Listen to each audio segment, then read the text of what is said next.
First is formation of a joint stock company. So joint stock company has to follow a certain specified legal procedure for its formation. Okay कि जो भी joint stock company होती है उनको क्या करना पड़ता है, बहुत सारे लीगल प्रोसीजर को फॉलो करना होता है for its formation. So planned action and conscious efforts are required कि कंटिन्यूसली क्या है, प्लान एक्शन हो, प्लानिंग के साथ और एक बहुत सारे एफर्ट्स की ज़रूरत होती है. सो formation of a company involves the following stages. First one is promotion, second is incorporation, third one is capital subscription, fourth one is commencement of business. Okay. So firstly we will start with the promotion. So promotion stage includes all the steps right from the conception of idea of to starting the company till it is formed. ठीक है, promotion stage में क्या होता है, वो सारे steps आते हैं जिसमें क्या है कि एक conception of idea कि business हमें कैसे start करना है, हमें business start करना है कि नहीं करना है, कैसे स्टार्ट करना है, ये सारी आइडिया से लेके जब तक वो फॉर्मेशन नहीं हो जाता तब तक हम लोग प्रमोशन स्टेज होता है. So it is the process of planning and organising all the resources required to form a company. इसमें क्या है, सारे प्रोसेस जो प्लानिंग और ऑर्गेनाइजिंग के लिए ज़रूरी हैं, all the resources which is required to form a company. Company को फॉर्म करने के लिए जो भी प्लानिंग करनी है, जो भी ऑर्गेनाइज करना है रिसोर्सेज का, इसमें सारे प्रोसेस आते हैं. So promotion involve the discovery of the business idea. Promotion में क्या होता है, डिस्कवरी होती है बिजनेस आइडिया का कि नया जो आइडिया है बिजनेस का उसको डिस्कवर करना. इट्स इन्वेस्टिगेशन, उसको इन्वेस्टिगेशन करना, एंड असेंबल करना necessary resources to set up the business. ठीक है, असेंबल करके क्या करना, नेसेसरी जो भी रिसोर्सेज हैं उनको लेना कि बिजनेस को सेटअप करने के लिए. The person who performs all the activity during the promotion stage. ठीक है, जो पर्सन क्या है ये सारी एक्टिविटी को परफॉर्म कर रहा है प्रमोशन स्टेज पे, उसको बोलते हैं promoter. And the promoter the promoter conceives the business idea and take all the initiatives to form a company.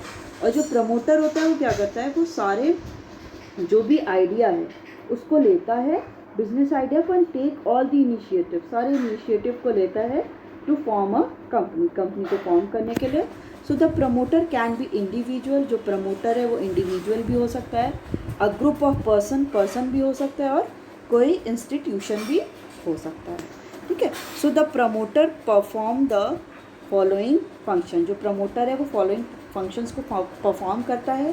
These functions are also known as steps in the promotion stage. ठीक है, इसमें ये सारे function क्या है, इनको क्या बोलते हैं, स्टेप्स भी बोला जाता है प्रमोशन स्टेज के. So steps in promotion stage are, पहला स्टेप क्या है,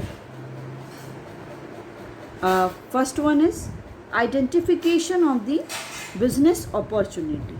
सो promotion stage begins with the discovery of an idea to set up a business.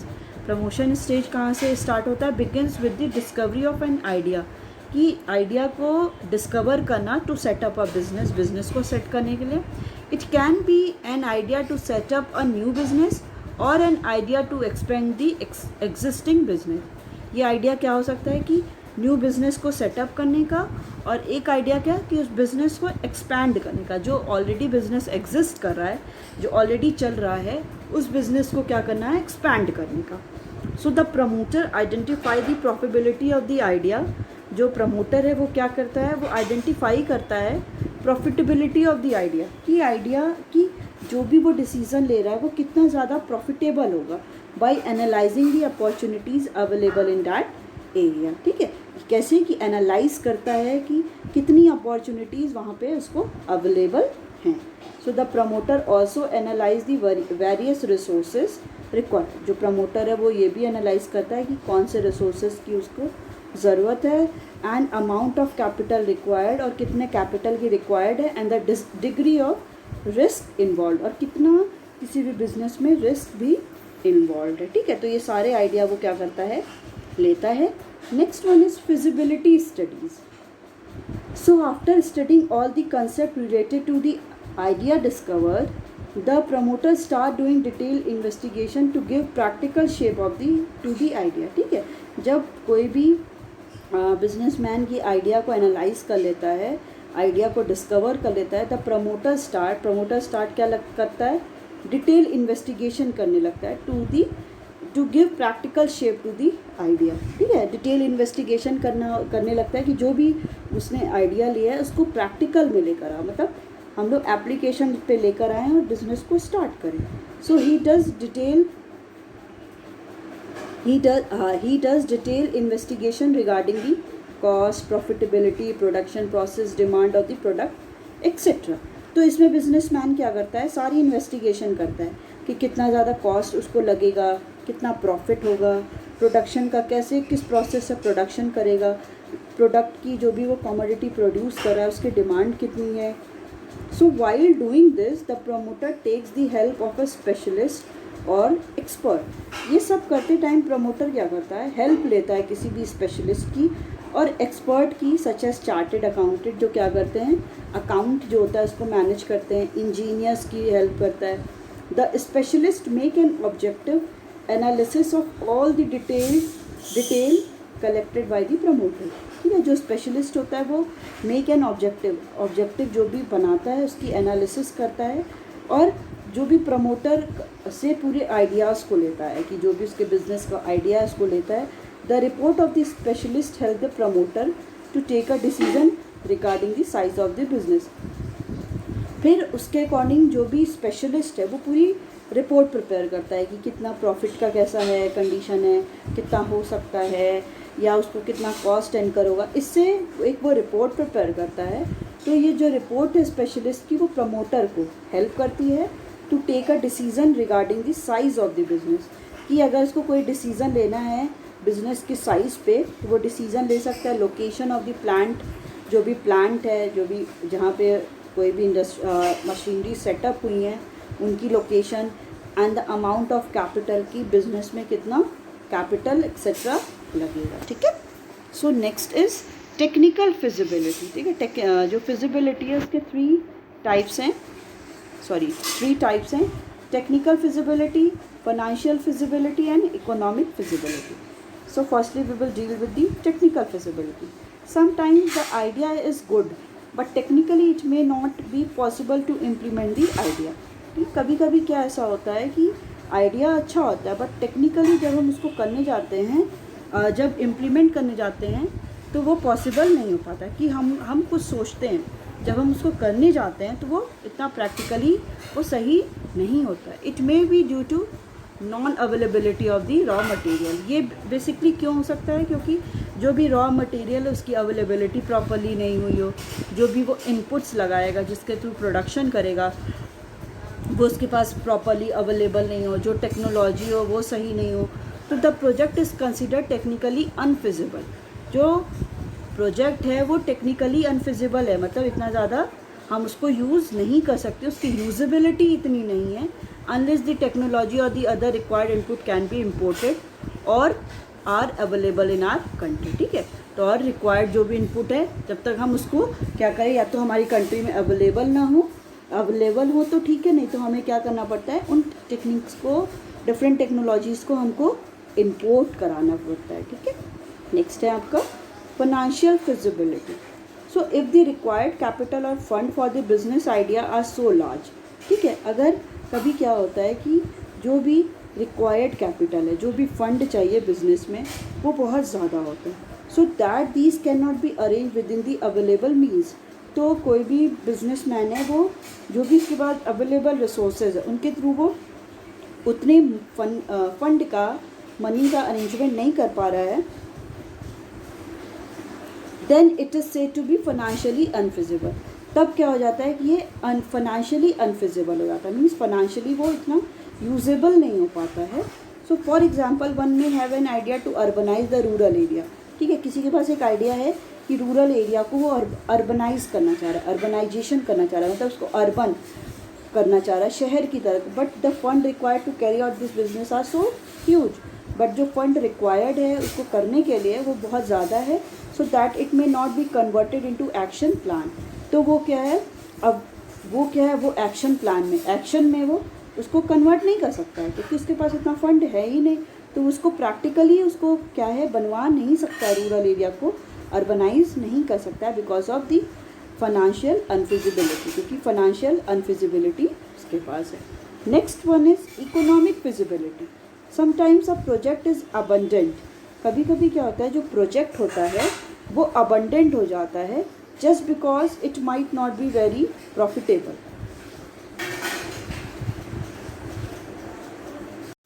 ठीक है, sometimes a project is abundant just because it might not be very profitable. कभी कभी क्या होता है, कोई भी जो प्रोजेक्ट है उसको अबंडन हो जाता है, मतलब बंद कर दिया जाता है, स्टॉप कर दिया जाता है because it might not be very profitable, कि वो बहुत ज़्यादा प्रॉफिटेबल नहीं हो पाता है। So generally businessman prefer to carry on with the ideas which are profitable. तो बिजनेसमैन उसी बिजनेस को क्या करते हैं, कंटिन्यू करना चाहते हैं जहाँ पे इसको प्रॉफिटेबल, बुक जहाँ पे प्रॉफिट ज़्यादा। नेक्स्ट वन है name approval. So two company can not have identical name. कोई भी दो कंपनी, ठीक है, कोई दो कंपनी एक नाम से नहीं हो सकती।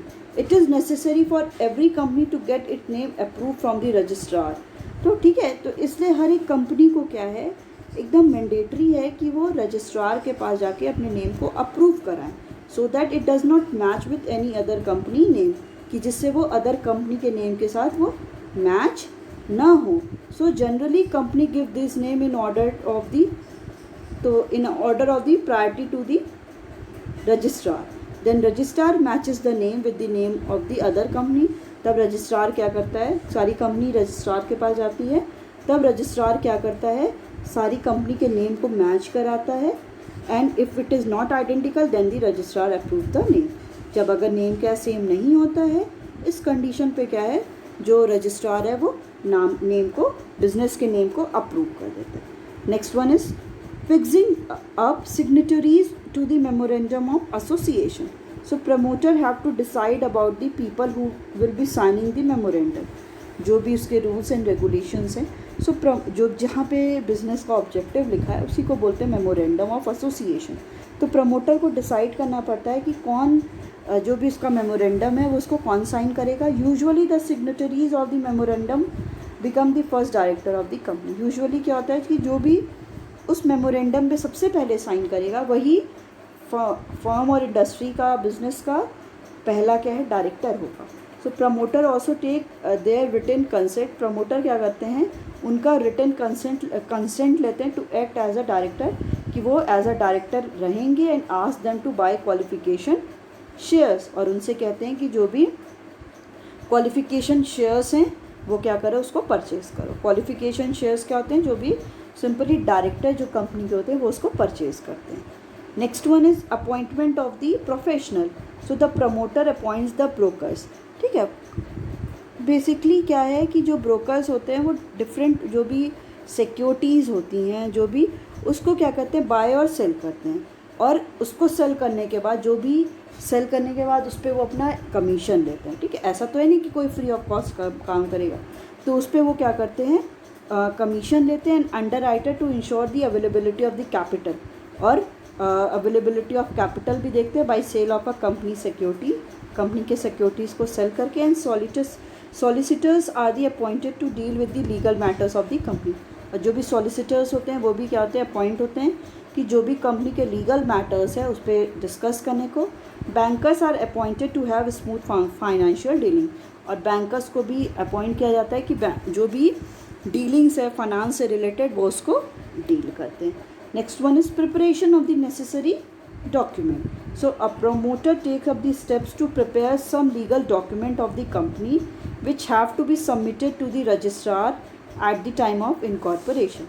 ठीक है, प्रमोटर क्या करता है, स्टेप लेता है, प्रिपेयर करता है लीगल डॉक्यूमेंट कंपनी के which have to be submitted to the registrar, जो रजिस्ट्रार को क्या करना होता है, सबमिट करना होता है at the time of incorporation के टाइम।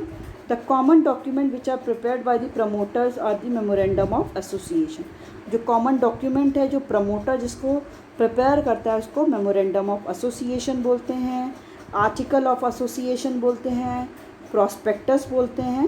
तो ये सारे को क्या है, यही सारे नेसेसरी डॉक्यूमेंट्स भी प्रिपेयर करना होता है। incorporation stage. So incorporation of a company is the second stage in the formation of a company. ठीक है, incorporation of a company क्या होता है, ये second stage होता है formation of a company में. Incorporation refers to the registration of the company under Companies Act 1956. ठीक है, incorporation का मतलब क्या होता है कि कंपनी का रजिस्ट्रेशन होता है कंपनीज एक्ट 1956 के अंडर. So the main step under the incorporation stage are, तो इसमें सबसे मेन स्टेप कौन कौन सा होता है, so first one is filling of the necessary document.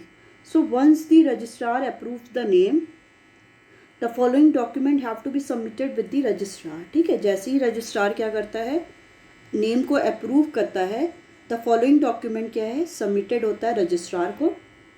First one is memorandum of association, second is article of association, third is statement of the authorise capital, second is a list of director with their names, address and occupation and the age, the written consent of the director to act as a directors, notice of the address of the registered office of the company, a statutory declaration stating that all the formalities related to the formation of a company are duly completed. ठीक है, तो इसमें क्या क्या बनाना पड़ता है, पहले memorandum of association होता है जिसमें ऑब्जेक्टिव कंपनी के क्या है वो मेंशन होता है, आर्टिकल एसोसिएशन देना पड़ता है, स्टेटमेंट ऑथोराइज कैपिटल का देना पड़ता है, then list of director with their name, जो भी डायरेक्टर हैं उनका नेम क्या है, उनका एड्रेस क्या है, occupation and the age of the director, the written consent of the director, जो रिटन कंसेंट है डायरेक्टर का एज अ जो एक्ट डायरेक्टर की तरह एक्ट कर रहे हैं उनका, notice of the address of the registered office of the company, जो नोटिस है एड्रेस का कि जो भी रजिस्टर्ड ऑफिस है कंपनी का उसका, एंड द स्टैट्यूटरी डिक्लेरेशन, जो डिक्लेरेशन देना पड़ता है that all formalities related to the formation of the company are duly completed. ठीक है, जो भी फॉर्मेशन है related to formation of a company वो क्या हो गया, सारा कंप्लीट हो गया. Next one is payment of the fees.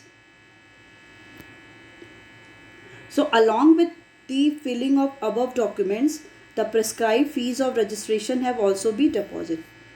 ठीक है, कि जो भी सारे above documents हैं उनके साथ साथ क्या करना पड़ता है कि the prescribed fees भी क्या करना पड़ता है, prescribed fees जो है registration की वो भी deposit करना पड़ता है. and the amount of registration fees depend upon the amount of authorized capital, कि जो भी registration की फीस है वो किस पे डिपेंड करती है कि अमाउंट क्या है authorized capital का. Next one is registration. So company का रजिस्ट्रेशन क्या है, so the registrar verifies all the documents. Registrar क्या करता है, वेरीफाई करता है सारे डॉक्यूमेंट्स को सबमिट जो होते हैं, and he also checks the receipt of the fee deposit, और वो क्या करता है वो ये भी चेक करता है, रिसिप्ट को भी चेक करता है जो भी फीस डिपॉजिट का.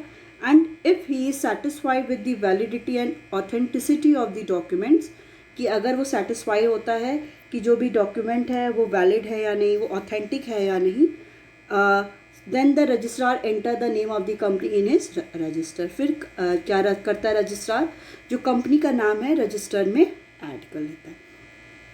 फोर्थ क्या है, certificate of incorporation. So after entering the name of the company in the register, the registrar issues a certificate of incorporation. ठीक है, जैसे ही रजिस्ट्रार क्या करता है, नेम को एंटर कर लेता है रजिस्टर में, तो registrar issue a certificate of incorporation. तो रजिस्ट्रार सर्टिफिकेट ऑफ इनकॉर्पोरेशन उसको इशू करता है. फ्रॉम दिस डेट, इस डेट के ऑनवर्ड क्या होता है, कंपनी क्या है कंसीडर्ड हो जाती है सेपरेट लीगल एंटिटी की तरह. ठीक है, effect of the certificate of the incorporation. So a company is legally born on the date printed on the certificate of incorporation.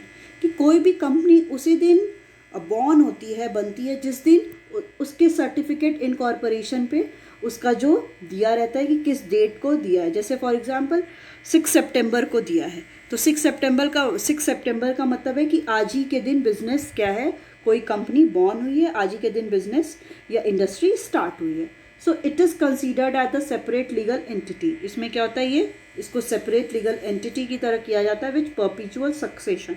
और परपीचुअल सक्सेशन होता है कि जो भी डिफरेंट मेंबर्स है वो मे बी कम और मे बी गो, बट उनको क्या है कि सारा लीगल जो फॉर्मेलिटीज़ है उसको करना ही पड़ेगा. So the certificate of incorporation is the conclusive evidence of the legal existence of the company. जो सर्टिफिकेट है इनकॉर्पोरेशन का वो क्या होता है, कंक्लूसिव एविडेंस होता है. एक एविडेंस होता है कि अब कोई कंपनी क्या है, लीगली एग्जिस्ट कर रही है. What ever may be the deficiency in the formalities, कोई भी डेफिशिएंसी, कोई भी कमी है अगर किसी भी फॉर्मेलिटीज़ में, once the certificate is issued, जैसे ही बस सर्टिफिकेट इशू हो जाएगा, it is conclusive evidence that, फिर उसका एक एविडेंस हो जाएगा that the company came to existence on the date, कि कंपनी क्या है, एग्जिस्टेंस में आ जाएगी उस डेट पे which is mentioned on the certificate of incorporation. जो सर्टिफिकेट ऑफ इनकॉर्पोरेशन पे मेंशन है उसी डेट पे क्या है, कंपनी एग्जिस्टेंस में आ जाएगी. ठीक है. सो नेक्स्ट क्या कह रहा है, following points will make it more clear. तो जो फॉलोइंग पॉइंट्स है वो ज़्यादा क्लियर कर रहा है. Then certificate of incorporation was issued on 24 August. ठीक है. जो भी सर्टिफिकेट है इनकॉर्पोरेशन का वो इशू कब होगा, 24 अगस्त को. Whereas on the certificate date it was written on the 22 August. ठीक है. जो सर्टिफिकेट है इनकॉर्पोरेशन का उसमें डेट लिखी है 24 अगस्त, और जो सर्टिफिकेट डेट रिटन है 22 अगस्त है. Then company is considered to be born on 22 August only. तब कंपनी क्या है, किस दिन उसको एज अ माना कंसीडर किया जाएगा, 22 अगस्त के ही दिन उसको क्या किया जाएगा, बॉर्न कंसीडर किया जाएगा. So all dealings carried on the 23 August will be considered legal. ठीक है. जो भी एक्टिविटीज़ 23 अगस्त को की जाएंगी वो सारी लीगल होंगी, although the certificate was issued only on 24. भले वो सर्टिफिकेट 24 को इशू हुआ और उस पर डेट मेंशन है 22, तो 22 को ही बिजनेस क्या है, एज अ कंपनी माना जाएगा, उसको कंसीडर किया जाएगा कि वो बॉर्न हो गई है. So after issue of registration certificate, कि जैसे ही रजिस्ट्रेशन सर्टिफिकेट इशू हो जाएगा, इट वॉज फाउंड, ये फाउंड किया जाएगा that person had forged signature on the memorandum. ठीक है. कि पर्सन क्या है, सिग्नेचर कर देगा मेमोरेंडम पे, but then also incorporation will be considered valid. ठीक है. तब भी जो इनकॉर्पोरेशन है बिजनेस का, जो बिजनेस सेटअप हुआ है, उसको वैलिड माना जाएगा. नेक्स्ट है capital subscription stage. So after getting the certificate of incorporation, the private company get formulated and can commence their business activities. ठीक है. जैसे ही सर्टिफिकेट ऑफ इनकॉर्पोरेशन मिल जाएगा, द प्राइवेट कंपनी क्या है, फॉर्मुलेट हो जाएगी and can be commence their business activity, और अपनी जो भी बिजनेस एक्टिविटी है उसको स्टार्ट कर लेगी. But a public limited company has to perform a third stage and get the certificate of compensation. But जो पब्लिक लिमिटेड कंपनी है उसको थर्ड स्टेज को क्या करना पड़ेगा, फॉलो करना पड़ेगा, और कमेंसमेंट का सर्टिफिकेट भी उसको लेना पड़ेगा. ठीक है. So the steps involve in stage of commencement of business are, जो स्टेप इन्वॉल्व हैं, पहला क्या है आपका, SEBI approval. So SEBI is security exchange board of India. It is a regulatory body. ये क्या है, रेगुलेटरी बॉडी है which control the capital market of India. जो क्या कंट्रोल करती है, कैपिटल मार्केट, जहाँ पे जो भी सारी गवर्नमेंट के सिक्योरिटीज़ हैं वहाँ पे परचेज और सेल किए जाते हैं, to protect the interest of the investor, कि जो भी डिफरेंट इन्वेस्टर्स हैं उनके इंटरेस्ट को प्रोटेक्ट करने के लिए. The public limited company must submit all the relevant information with the SEBI. कि पब्लिक लिमिटेड कंपनी है वो क्या करेगी, सारे रेलिवेंट इन्फॉर्मेशन को सेबी को सबमिट करेगी before issuing it's securities. Capital market में इशू करने से पहले सारी क्या है कि सबमिट करना पड़ेगा सारी रेलिवेंट इन्फॉर्मेशन सेबी को, securities exchange board of India को. So company should not hide any material fact from the SEBI.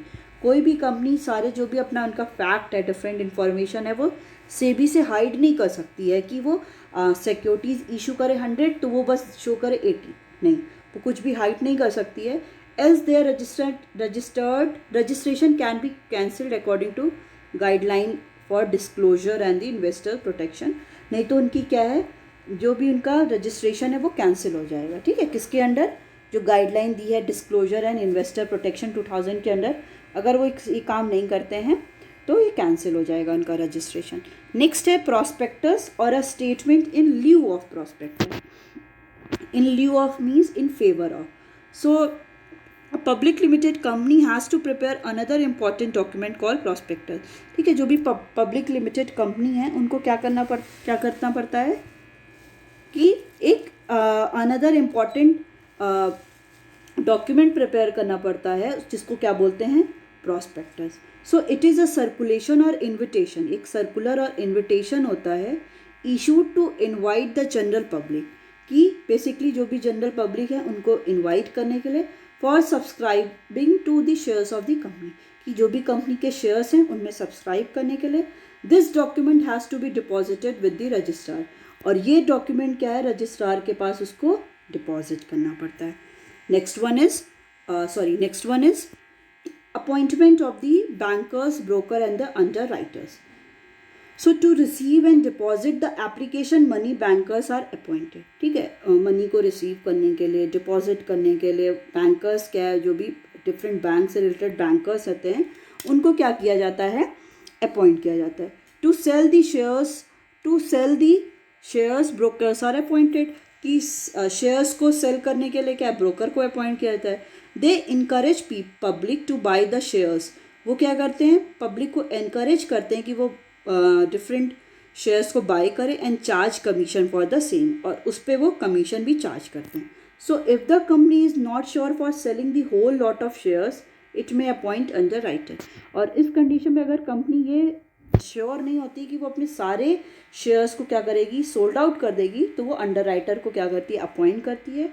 They underwrite the share and charge commission for the same, वो क्या करते हैं, शेयर्स को अंडरराइट करते हैं एंड देन चार्ज, उस पर कमीशन भी वो चार्ज करते हैं। तो minimum subscription, next is minimum subscription. So to make sure that company does not have shortage of fund, it is made compulsory that company must receive application for the some minimum number of shares. ठीक है, कि make ये sure करने के लिए company does not have a shortage of fund का shortage ना हो, इट इज़ मेड कंपल्सरी, ये कंपल्सरी कर दिया जाता है कि कंपनी क्या करे, एप्लीकेशन रिसीव करे for the minimum number of shares, कि मिनिमम नंबर ऑफ शेयर्स का उसको एटलीस्ट एप्लीकेशन रिसीव करना है। So this is called the minimum subscription, इसी को क्या बोलते हैं, मिनिमम सब्सक्रिप्शन बोलते हैं। अ public limited company can not make allotment of shares unless a minimum subscription is receive, कि कोई भी public limited company can not make allotment of shares, वो शेयर्स को अलॉट नहीं कर सकती unless a minimum subscription is receive, जब तक उसको मिनिमम सब्सक्रिप्शन रिसीव्ड नहीं हो जाता है। So as per the rule of SEBI के रूल के according a company must receive 90% of the issued amount, कि कंपनी को क्या है 90% एटलीस्ट क्या है इशूड अमाउंट होना चाहिए with in the 20 days of issue of prospectus. जैसी वो प्रॉस्पेक्टस को इशू करती है उसके विद इन 120 days के अंदर उसके पास क्या होना चाहिए, 90% इशूड अमाउंट होना भी चाहिए। So in case the minimum subscription is not receive, कि अगर इस केस में कि अगर मिनिमम सब्सक्रिप्शन रिसीव नहीं होता है, then the company must send back और return the application within the next 10 days। ठीक है, अगर उतना उसको नहीं मिल पाता है देन कंपनी क्या है, बैक कर देगी, सारे एप्लीकेशन को रिटर्न कर देगी with in the next 10 days। अगले 10 दिन के अंदर, मतलब टोटल 130 days के अंदर, जब से वो प्रॉस्पेक्टस को इशू किए है वो सारा एप्लीकेशन को रिटर्न कर देगी। ठीक है, सो नेक्स्ट है आपका, next is application to stock exchange. So a firm must get itself listed in a stock exchange before selling its securities to the general public. ठीक है, फर्म को क्या करना है, अपने को लिस्ट करना है स्टॉक एक्सचेंज में before selling its securities in the general public. General public को सोल्ड करने से पहले कोई भी स्टॉक एक्सचेंज को कोई भी कंपनी को स्टॉक एक्सचेंज के साथ अपने आप को क्या करना पड़ता है, रजिस्टर करवाना पड़ता है। द कंपनी में apply in the any of the recognised stock exchange to get the permission, कि कंपनी क्या है अप्लाई कर सकती है किसी भी रिकॉग्नाइज्ड स्टॉक एक्सचेंज में परमिशन लेने के लिए। The stock exchange authorities verify the financial soundness, जो स्टॉक एक्सचेंज अथॉरिटी है वो वेरीफाई करेगी कि कोई भी कंपनी कितनी फाइनेंशियल साउंडनेस है, वो कितनी मतलब उसके पास कितनी कैपेबिलिटी है फाइनेंशियल की, and other aspect of the company, other aspect if they are satisfied, अगर वो सेटिस्फाइड होंगे the name of the company is listed, तब कंपनी का जो नेम है वो लिस्ट हो जाएगा।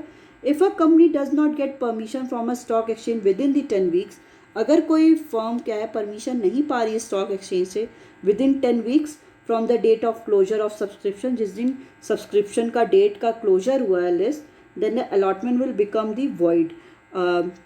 जो भी अलॉटमेंट था वो ज़ीरो हो जाएगा, एम्प्टी हो जाएगा, and the money receive from application must be return. और जो भी एप्लीकेशन आया था डिफरेंट सिक्योरिटीज़ का वो भी जो रिसीव हुआ था उसको भी वापस कर दिया जाए।